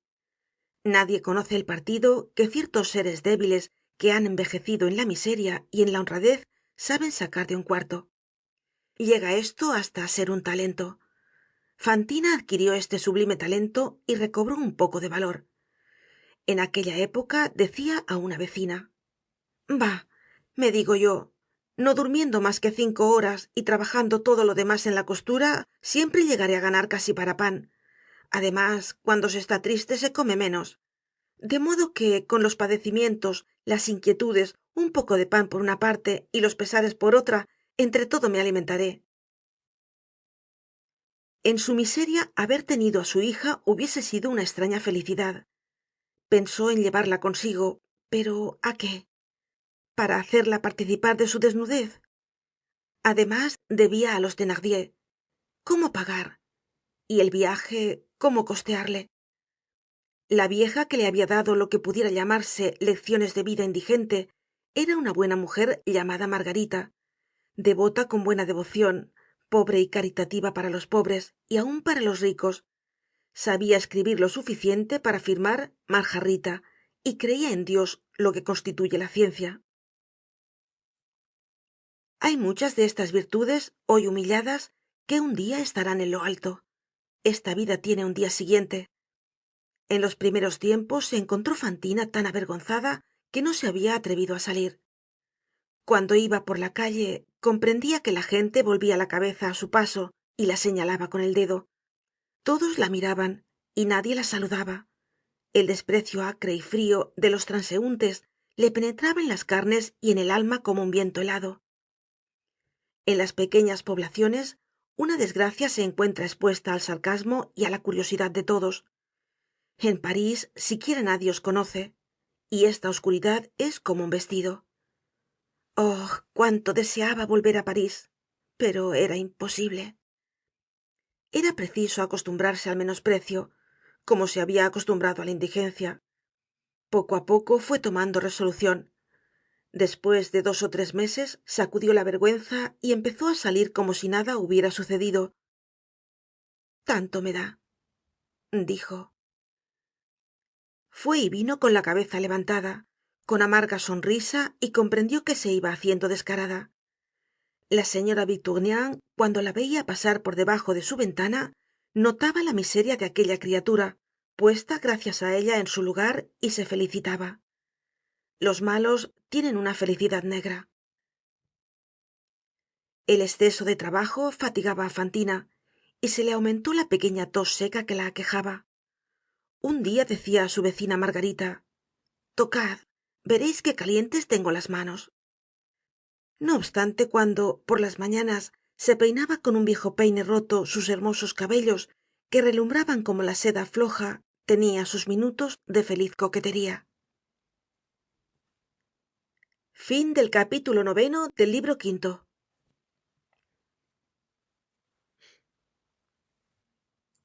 Capítulo 10 del libro quinto de Los Miserables de Víctor Hugo. Continuación del triunfo. Fantina fue despedida a fines de invierno. Pasó el verano y el invierno volvió. Días cortos, menos trabajo. En el invierno no hay calor, no hay luz, no hay mediodía. La tarde se junta con la mañana. Todo es niebla, crepúsculo. La ventana está empañada, no se ve claro. El cielo es un tragaluz. Todo el día es cueva. El sol tiene el aspecto de un pobre. El invierno convierte en piedra el agua del cielo y el corazón del hombre. Sus acreedores la acosaban. Fantina ganaba poquísimo. Sus deudas se habían aumentado. Los Thenardier mal pagados la escribían a cada instante cartas cuyo contenido la afligía y cuyo porte la arruinaba. Un día la escribieron que su pequeña Cosette estaba enteramente desnuda con el frío que hacía, que tenía necesidad de una saya de lana y que era preciso que su madre enviase 10 francos para ella. Recibió la carta y la estrujó entre sus manos todo el día. Por la noche entró en casa de un peluquero que habitaba en un rincón de la calle y se quitó el peine. Sus admirables cabellos rubios le cayeron hasta las caderas. Hermoso pelo, exclamó el peluquero. ¿Cuánto me daréis por él? Dijo ella. 10 francos. Cortadlo. Compró un vestido de punto y le envió a los Thenardier, los cuales se pusieron furiosos. Dinero era lo que ellos querían. Dieron el vestido a Eponina y la pobre alondra continuó tiritando. Fantina pensó: mi niña no tiene frío, la he vestido con mis cabellos. Gastaba pequeños gorros redondos que ocultaban su cabeza trasquilada y con los cuales aún estaba bonita. Verificábase á la sazón un trabajo tenebroso en el corazón de Fantina. Cuando vio que ya no podía peinarse, comenzó á tomar odio á cuanto la rodeaba. Había participado por mucho tiempo de la veneración de todos hacia el tío Magdalena, y esto no obstante, á fuerza de repetirse que él había sido el que la había despedido y la causa de su desgracia, llegó hasta odiarle más que á nadie. Cuando pasaba por delante de la fábrica, á las horas en que las trabajadoras estaban á la puerta, afectaba reir y cantar. Una anciana trabajadora que una vez la vio reir y cantar de aquella manera, dijo: he ahí una joven que acabará mal. Fantina tomó un amante, el primero que se presentó, un hombre á quien no amaba, por despique, con la rabia en el corazon. Era un miserable, un ocioso indigente, que la maltrataba y que la dejó como ella le había tomado, con disgusto. Fantina adoraba á su hija. A medida que iba descendiendo, cuanto más sombrío se hacia todo á su alrededor, más irradiaba en el fondo de su alma aquel dulce angelito. Fantina decia: cuando yo sea rica, tendré á mi Cosette conmigo. Y se sonreia. La tos no la abandonaba y sentia sudores en la espalda. Cierto dia recibió una carta de los Thenardier concebida en estos términos: Cosette está mala de una enfermedad que hay en el pueblo. Tienen lo que llaman una fiebre miliar. Necesita medicamentos caros, lo cual nos arruina y ya no podemos pagar más. Si no nos enviais 40 francos antes de 8 días, la niña habrá muerto. Echóse á reir á carcajadas y dijo á su anciana vecina: vaya que está bueno, 40 francos, es decir, 2 napoleones de oro. ¿De dónde quieren que yo los saque? Qué tontos son estos aldeanos. No obstante, se dirigió á la escalera, cerca de una ventanita, y leyó de nuevo la carta. En seguida bajó la escalera y salió corriendo y saltando, siempre riendo. Uno que la encontró le dijo: ¿qué tenéis para estar tan alegre? Fantina respondió: una gran tontería que acaban de escribirme unos aldeanos. Me piden 40 francos, lugareños al fin. Al pasar por la plaza, vió mucha gente que rodeaba un coche de forma caprichosa, sobre el cual peroraba un hombre vestido de rojo. Era un titiritero, dentista en ejercicio, que ofrecia al público dentaduras completas, opiatas, polvos y elixires. Fantina se unió al grupo y se echó á reir como los demás, con aquella arenga en que había germanía para la canalla y jerga para la gente fina. El sacamuelas vió á aquella hermosa joven que reía y exclamó de pronto: hermosos dientes teneis, joven risueña. Si quereis venderme los paletos, os daré por cada uno un napoleon de oro. ¿Y cuáles son los paletos? Preguntó Fantina. Paletos, repuso el profesor dentista, son los dientes de delante, los de arriba. ¡Qué horror! Exclamó Fantina. 2 napoleones de oro, masculló una vieja desdentada que allí estaba. Vaya una mujer feliz. Fantina echó á correr y se tapó las orejas para no oir la voz endiablada de aquel hombre que le gritaba: reflexionad, hermosa, 2 napoleones son algo. Si el corazon os aconseja, id á verme esta tarde á la posada de la cubierta de plata, donde me encontrareis. Fantina volvió á su casa. Iba indignada y contó el caso á su buena vecina Margarita. ¿Comprendeis eso? ¿No es verdad que es un hombre abominable? ¿Cómo se deja que esa gente ande por el pueblo? Arrancarme los dientes de delante, eso sería horrible. Los cabellos vuelven á crecer, pero los dientes, ah, monstruo. Antes querría arrojarme desde un piso quinto de cabeza á la calle. Me ha dicho que estaría esta tarde en la cubierta de plata. ¿Y cuánto daba? Preguntó Margarita. 2 napoleones de oro. Que son 40 francos. Sí, dijo Fantina, 40 francos. Se quedó pensativa y se puso á la labor. Al cabo de un cuarto de hora dejó la costura y volvió á leer la carta de los Thenardier en la escalera. Al volver á entrar, dijo á Margarita, que trabajaba á su lado: ¿qué es una fiebre miliar? ¿Lo sabéis? Sí, respondió la vieja, es una enfermedad. ¿Y se necesitan muchas medicinas? Oh, medicinas terribles.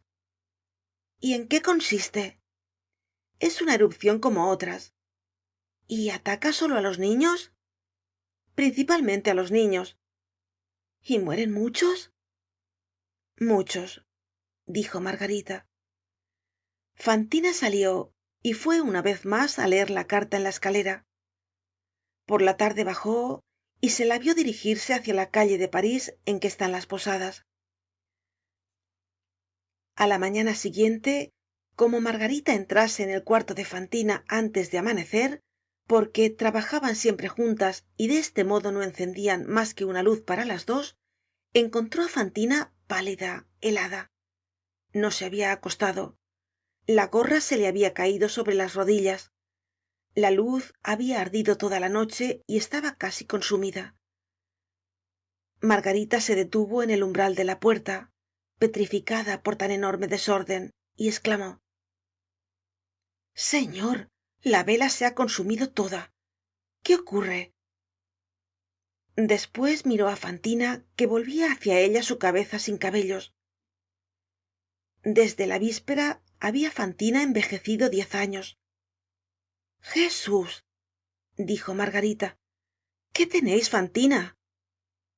Nada, respondió Fantina. Al contrario, mi niña no morirá de esa espantosa enfermedad por falta de socorros. Estoy contenta. Al hablar así, señalaba á la vieja 2 napoleones de oro que relucían sobre la mesa. Jesús, Dios mío, dijo Margarita, eso es una riqueza. ¿De dónde habéis sacado esos luises de oro? Los he ganado, dijo Fantina. Al mismo tiempo se sonrió. La vela alumbraba su rostro. Era una sonrisa sangrienta. Una saliva rojiza surcaba los extremos de los labios y en la boca tenía un agujero negro. Los 2 dientes habían sido arrancados. Envió pues los 40 francos á Montfermeil. Por lo demás, aquello había sido una estratagema de los Thenardier para sacar dinero. Cosette no estaba mala. Fantina tiró su espejo por la ventana. Hacía mucho tiempo que había dejado su celda del segundo piso por un tabuco cerrado con un picaporte debajo del tejado, una de esas buhardillas en que el techo forma ángulo con el suelo y en que á cada instante tropieza la cabeza. El pobre no puede penetrar en el fondo de su cuarto como en el fondo de su destino, sino encorvándose más y más. Fantina no tenía ya cama y le quedaba un pingo á que llamaba cobertor, un colchón en el suelo y una silla desvencijada. Un rosalito que tenía se le había secado olvidado en un rincón, y en el otro se veía una orza de manteca que servía para poner el agua que se helaba en el invierno, y en la cual quedaban marcados los diferentes niveles del líquido por círculos de hielo. Fantina había perdido el pudor, después perdió la coquetería, y últimamente hasta el aseo. Salía con papalinas sucias, y ya por falta de tiempo, ya por indiferencia, no recosía su ropa. A medida que se rompían los talones, iba metiendo las medias en los zapatos, lo cual se descubría por ciertos pliegues perpendiculares. Remendaba su corpiño viejo y gastado con pedazos de algodón que se desgarraban al menor movimiento. Las personas á quienes debía le daban escándalos y no le dejaban ningún reposo. Encontrábalas en la calle y las volvía á encontrar en las escaleras. Pasaba las noches llorando y pensando. Tenía los ojos muy brillantes y sentía un dolor fijo en la espaldilla hacia lo alto del omoplato izquierdo. Tosía mucho, odiaba profundamente al tío Magdalena y no se quejaba. Se pasaba cosiendo 17 horas al día, pero un contratista del trabajo de las cárceles, que hacía trabajar más barato á las presas, hizo de pronto bajar los precios, con lo cual Se redujo el jornal de las trabajadoras libres á 9 sueldos. 17 horas de trabajo y 9 sueldos diarios. Sus acreedores eran más implacables que nunca. El prendero, que había recobrado casi todos sus muebles, le decía: ¿cuándo me pagarás, pícara? ¿Qué más se quería de ella, Dios mío? Veíase acorralada y se iba desarrollando en ella algo de la fiera. Por entonces también Thenardier le escribió diciendo que la había esperado mucho tiempo con demasiada bondad, que necesitaba 100 francos inmediatamente, que si no se los enviaba pondría en la calle á la pequeña Cosette, aunque convaleciente de su gran enfermedad, con frío por los caminos, á que fuese de ella lo que quisiera y que reventase si tal era su gusto. 100 francos, pensó Fantina, pero ¿dónde hay ocupación en que ganar 100 sueldos diarios? Vaya, dijo, vendamos el resto. La infortunada se hizo mujer pública. Fin del capítulo 10 del libro quinto. Capítulo 11 del libro quinto de Los Miserables de Víctor Hugo. Christus nos liberavit. ¿Qué es la historia de Fantina? Es la sociedad comprando una esclava. ¿A quién? A la miseria, al hambre, al frío, al abandono, al aislamiento, a la desnudez. Mercado doloroso, un alma por un pedazo de pan. La miseria ofrece, la sociedad acepta.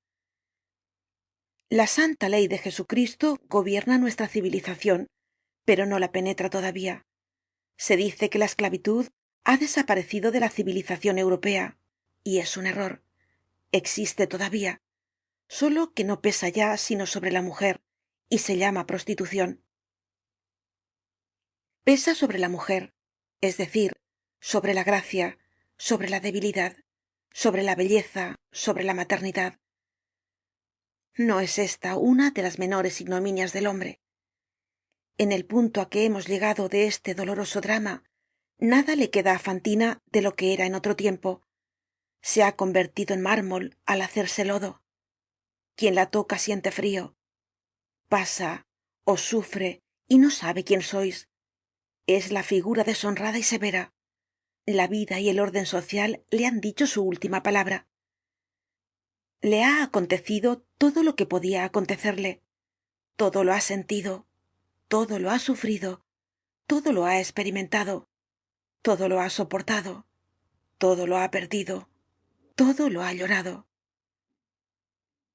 Está resignada, con esa resignación que se parece a la indiferencia, como la muerte se parece al sueño. Nada evita, nada teme. Que caiga sobre ella toda la nube y pase por ella todo el océano. ¿Qué le importa? Es una esponja empapada.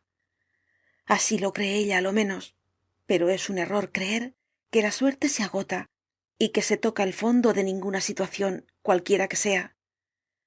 Ah, ¿qué son esos destinos así lanzados y empujados confusamente? ¿A dónde van? ¿Por qué son así?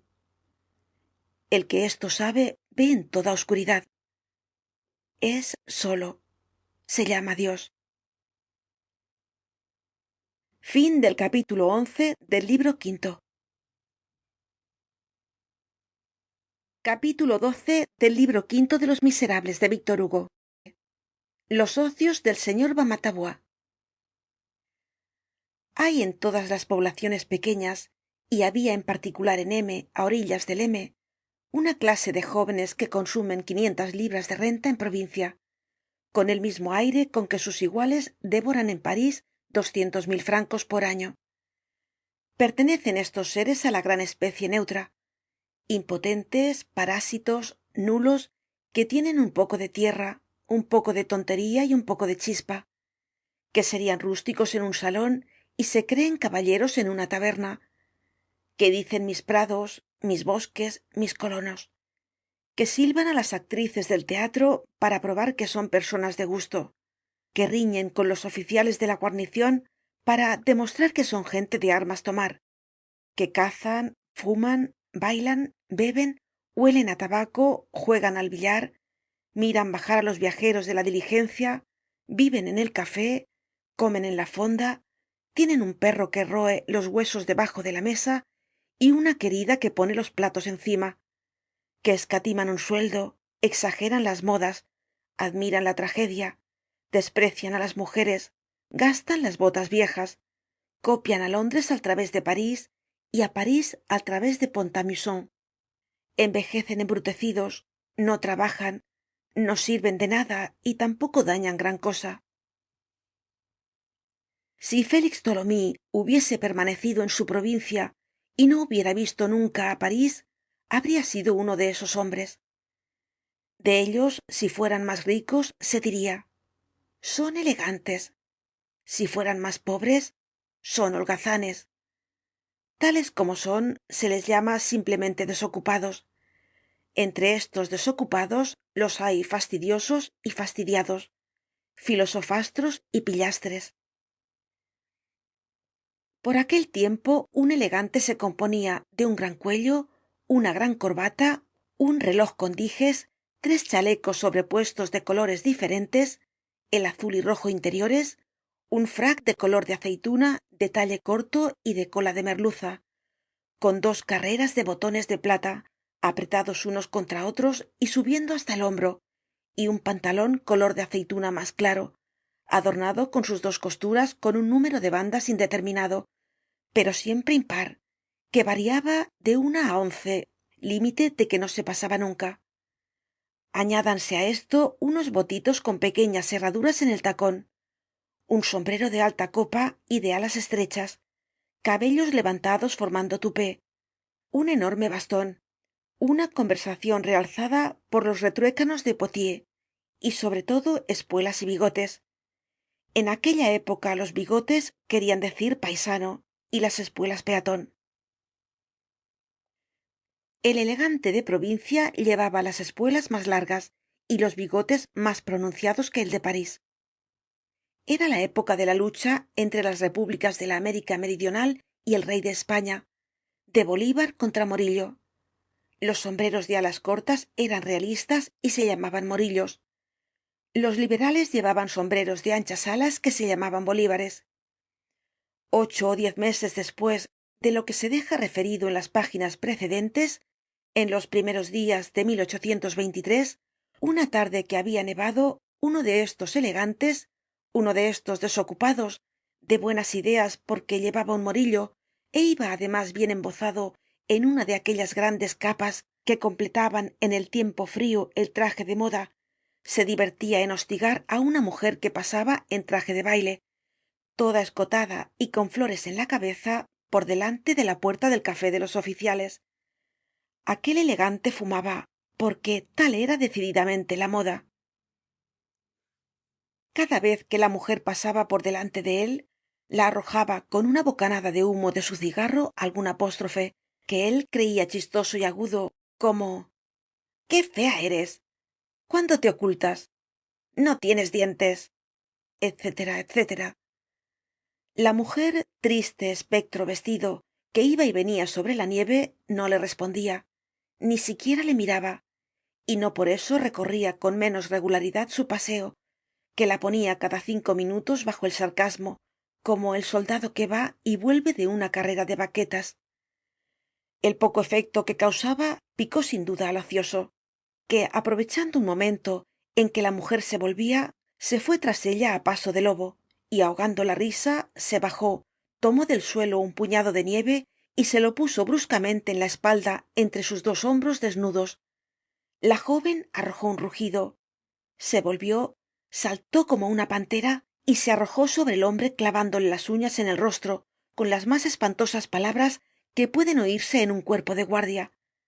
Aquellas injurias, vomitadas por una voz enronquecida por el aguardiente, salían asquerosamente de la boca de una mujer á la cual faltaban en efecto los 2 dientes delanteros. Era Fantina.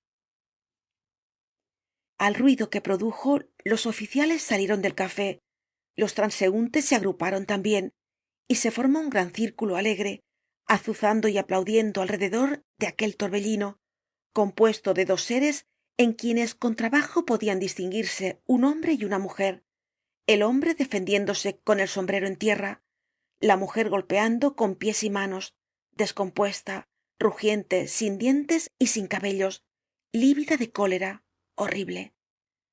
De pronto un hombre de alta estatura salió de entre la multitud, agarró á la mujer por el vestido de raso verde cubierto de lodo y le dijo: sígueme. La mujer levantó la cabeza y su voz furiosa se apagó súbitamente, sus ojos se pusieron vidriosos, de lívida se quedó pálida y temblaba con estremecimientos de terror. Había conocido á Javert. El elegante aprovechó la ocasión para escaparse. Fin del capítulo 12 del libro quinto. Capítulo 13 del libro quinto de Los Miserables de Víctor Hugo. Solución de algunas cuestiones de policía municipal. Javert alejó a los concurrentes, deshizo el círculo y echó a andar a grandes pasos hacia la oficina de policía, que estaba al extremo de la plaza, arrastrando tras sí a la miserable. Ella se dejó llevar maquinalmente. Ni él ni ella decían una sola palabra. La nube de espectadores en el parasismo de la alegría los seguía con sus pullas. La suprema miseria es siempre ocasión de obscenidades. Al llegar a la oficina de policía, que era una sala baja, caldeada por una estufa y custodiada por una guardia, con una puerta vidriera enrejada que daba a la calle, Javert abrió la puerta, entró con la fantina y cerró detrás de sí, con gran desconcierto de los curiosos que se empinaron sobre la punta de los pies y alargaron el cuello por la vidriera oscura del cuerpo de guardia, procurando ver. La curiosidad es una glotonería. Ver es devorar.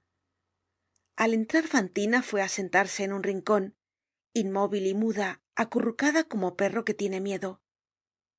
El sargento de la guardia puso una luz encendida sobre una mesa.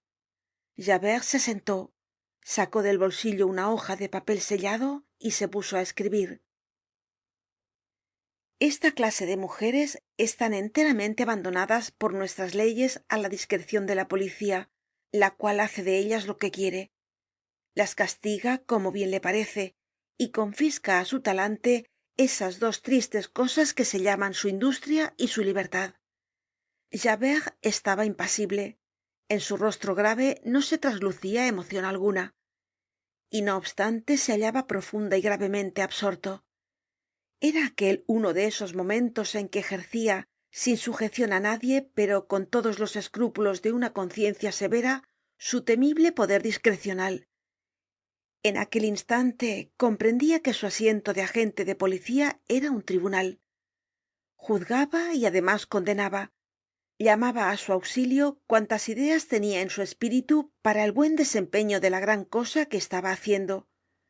Cuanto más examinaba el hecho de aquella joven, se sentía tanto más indignado. Era evidente que acababa de ver cometer un crimen. Acababa de ver en la calle a la sociedad representada por un propietario elector, insultada y atacada por una criatura excluida de todo derecho. Una prostituta había atentado contra un ciudadano. Lo había visto él, Javert. Escribía, pues, en silencio. Cuando terminó, firmó, dobló el papel y dijo al sargento de guardia entregándoselo: tomad 3 hombres y conducid á esta joven á la cárcel. Luego, volviéndose hacia Fantina, añadió: ya tienes para 6 meses. La desgraciada se estremeció. 6 meses, 6 meses de prisión, exclamó. 6 meses de ganar 7 sueldos por día. ¿Qué va a ser de Cosette, mi hija, mi hija? Debo más de 100 francos a Thenardier, señor inspector, ¿no lo sabéis? Fantina se arrastró por las baldosas, mojadas por las botas llenas de lodo de todos aquellos hombres, sin levantarse, juntando las manos y dando grandes pasos con las rodillas. Señor Javert, dijo, os pido perdón. Os aseguro que yo no he tenido la culpa. Si hubieseis presenciado el principio de la ocurrencia, hubierais visto. os lo juro por Dios que no he tenido la culpa. Ese caballero a quien yo no conocía me echó nieve en la espalda. ¿Hay derecho para ponernos nieve en la espalda cuando vamos tranquilamente por nuestro camino sin hacer mal a nadie? Por eso me exalté.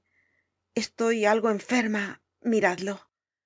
Además, hacía mucho tiempo que me estaba insultando. Eres fea, no tienes dientes. Ya sé que no tengo dientes. Yo no hacía nada. Decía entre mí, es un caballero que se divierte. Fui prudente con él. No le dije nada. Entonces me puso la nieve.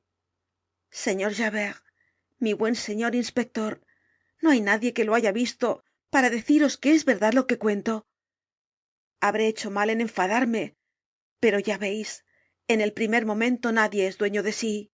Hay prontos. Es cruel sentir sobre sí una cosa tan fría cuando menos se espera. He faltado en derribar el sombrero de aquel caballero, pero ¿por qué se ha marchado? Yo le pediría perdón. Oh, Dios mío, nada me costaría pedirle perdón. Dispensadme por esta vez, señor Javert. Mirad, no sabéis esto. En las prisiones no se gana más que 7 sueldos, lo cual no es culpa del gobierno. Pero ello es que se ganan 7 sueldos, y figuraos que yo tengo que pagar 100 francos, de lo contrario me enviarán a mi hija.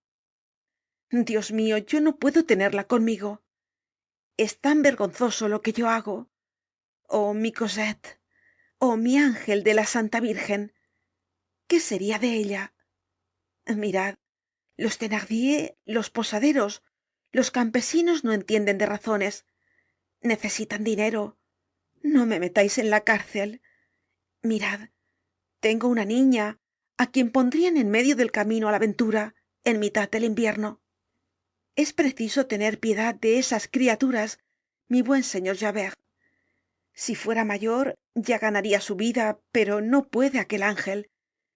Yo no soy una mala mujer en el fondo. No es el vicio ni la holgazanería los que han hecho de mí lo que veis. Si bebo aguardiente es por miseria. No me gusta, pero me aturde. Cuando yo era más feliz, si se hubieran examinado mis armarios, se habría visto bien que no era una mujer coqueta que gusta del desorden. Yo tenía ropa blanca, mucha ropa blanca. Tened piedad de mí, señor Javert. Fantina hablaba así arrodillada, agitada por los sollozos, ciega por las lágrimas, desnuda la garganta, retorciéndose las manos, tosiendo con tos seca y corta, balbuceando en voz baja con la voz de la agonía. El dolor grande es un rayo divino y terrible que transfigura a los miserables. En aquel momento Fantina había vuelto a estar hermosa. En ciertos instantes se detenía y besaba tiernamente el levitón del polizonte. Hubiera enternecido un corazón de granito, pero no enterneció un corazón de palo. Vamos, dijo Javert, ya te he oído. ¿Has acabado ya? Ahora marcha. Ya tienes para 6 meses. Ni el Padre Eterno en persona podría hacer nada en esto. Cuando Fantina oyó las solemnes palabras, ni el Padre Eterno en persona podría hacer nada, comprendió que la sentencia se había dictado. Quedó abatida completamente y cayó murmurando: perdón. Javert volvió la espalda. Los soldados la cogieron por el brazo. Algunos minutos antes había penetrado en la sala un hombre sin que se reparase en él. Había cerrado la puerta y se había aproximado a oír las súplicas desesperadas de Fantina. En el instante en que los soldados echaban mano a la desgraciada, que no quería levantarse, dio un paso, salió de lo oscuro y dijo: un instante, si os parece. Javert levantó la vista y conoció al señor Magdalena. Se quitó el sombrero y, saludando con cierta especie de torpeza y enfado, dijo: perdonad, señor alcalde. Estas palabras, señor alcalde, hicieron en Fantina un efecto extraño. Se levantó rápidamente como un espectro que sale de la tierra, rechazó á los soldados que la tenían por los brazos, se dirigió al señor Magdalena antes que pudieran detenerla, y mirándole fijamente con aire estraviado, exclamó: ah, eres tú el señor alcalde. Después se echó á reir y le escupió en el rostro. El señor Magdalena se limpió la cara y dijo: inspector Javert, poned á esta mujer en libertad. Javert creyó que se había vuelto loco. Experimentó en aquel momento, una después de otra y casi mezcladas, las emociones más fuertes que había sentido en su vida. Ver a una mujer pública escupir en el rostro a un alcalde era cosa tan monstruosa que aun en sus suposiciones más extrañas hubiera creído un sacrilegio su posibilidad. Por otra parte, en el fondo de su pensamiento hacía una comparación terrible entre lo que era aquella mujer y lo que podía ser el alcalde, y entonces entreveía con horror que nada había de notable en tan prodigioso atentado.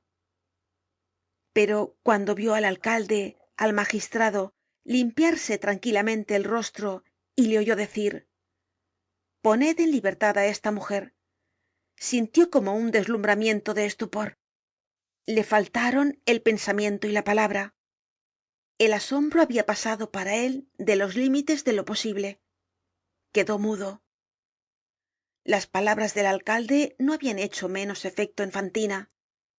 Levantó su brazo desnudo al oirlas y se agarró a la llave de la estufa como una persona que vacila.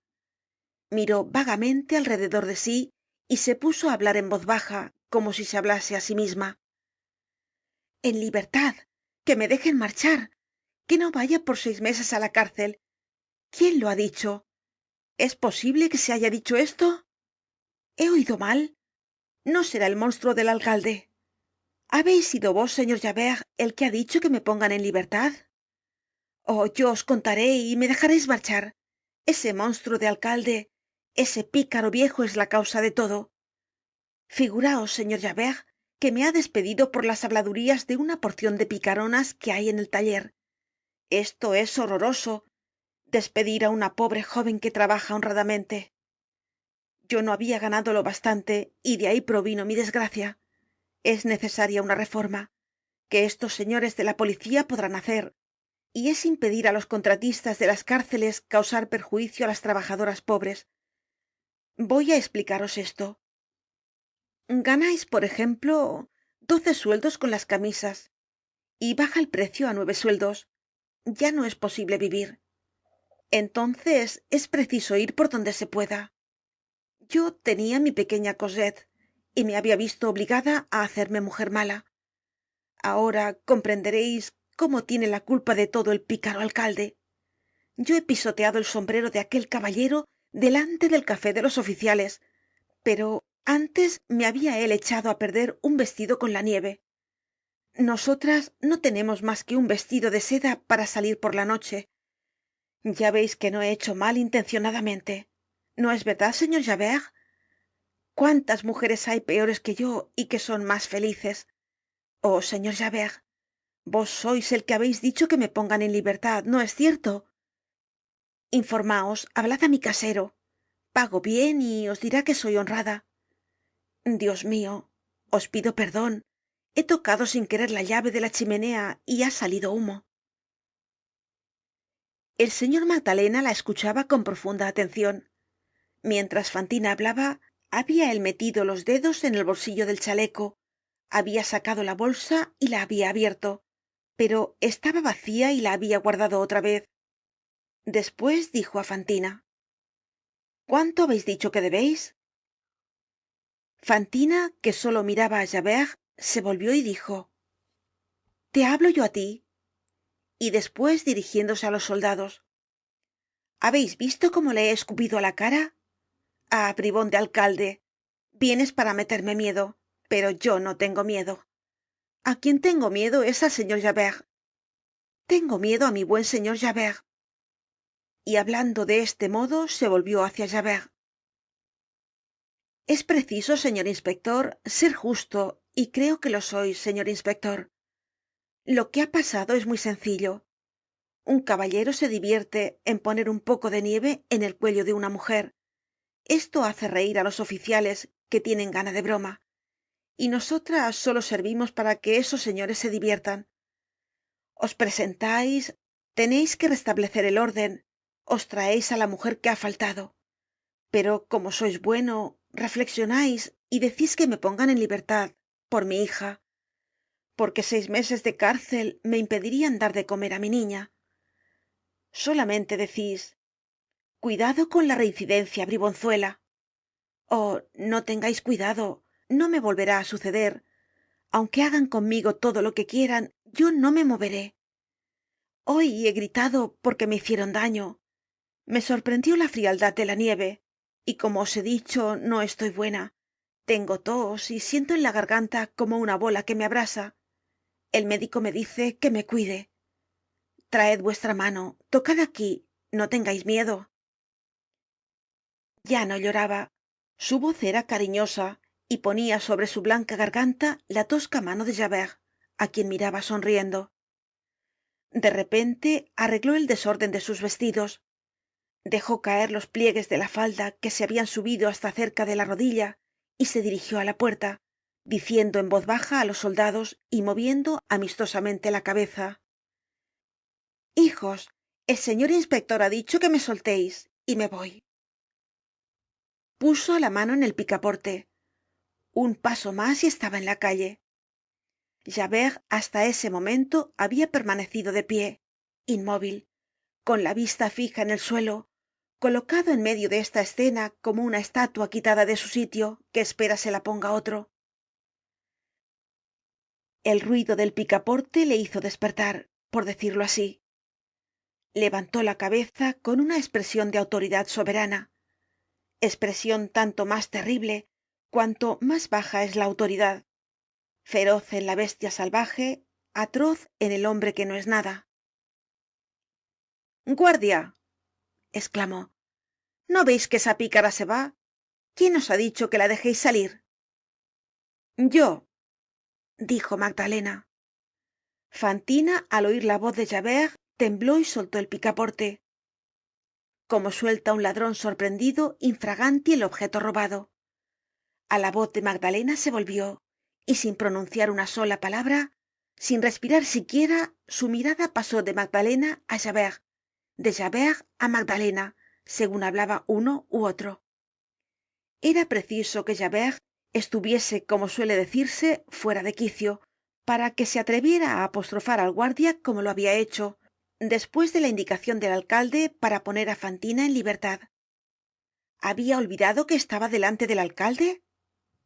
Había concluido por decirse á sí mismo que una autoridad era imposible que hubiese dado semejante orden y que el alcalde había dicho sin querer una cosa por otra.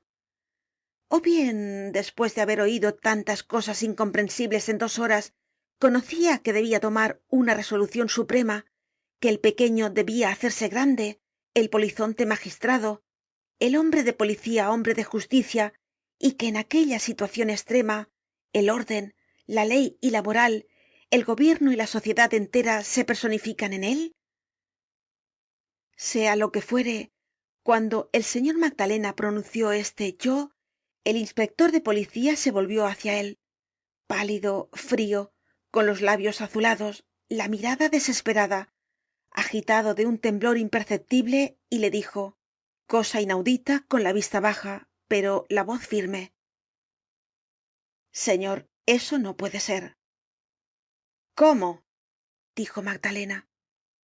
Esta desgraciada ha insultado a un ciudadano.